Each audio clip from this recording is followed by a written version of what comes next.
Salut, mercredi 29 mai 2024. Bon, l'antichrist Macron a encore frappé, hein, c'est le cas de le dire.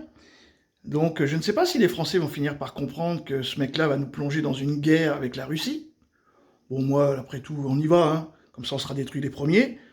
Parce que forcément, si nos armes, elles touchent, je ne sais pas, un truc, une école en Russie et tout, ils vont venir nous frapper ici, les Russes, hein, et ça ne sera pas avec des armes conventionnelles, eux, hein. Ils nous ont prévenus. Macron, il cherche ça, parce qu'on sait que Macron, il sera pas en France. On le sait, hein, il sera comme Zelensky, écran vert, il sera je sais pas où, aux Bahamas.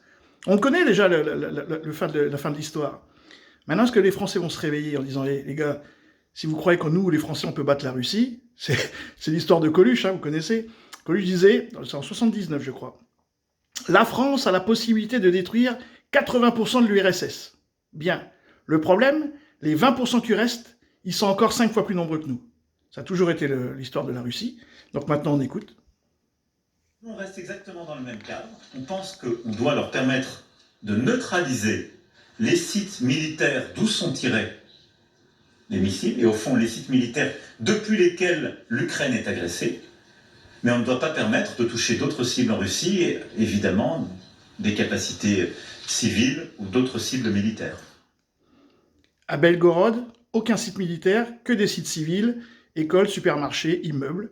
Bon, quand ça sera fait avec des scalps ou autres bombes que les Français vont livrer, eh ben, faudra pas s'étonner que nous, on prenne une frappe. Donc c'est vrai que tous ceux qui vivent à côté de bases militaires ou je ne sais pas trop quoi, serait temps de commencer à penser à déménager. Hein. Sur ce, les amis, salut!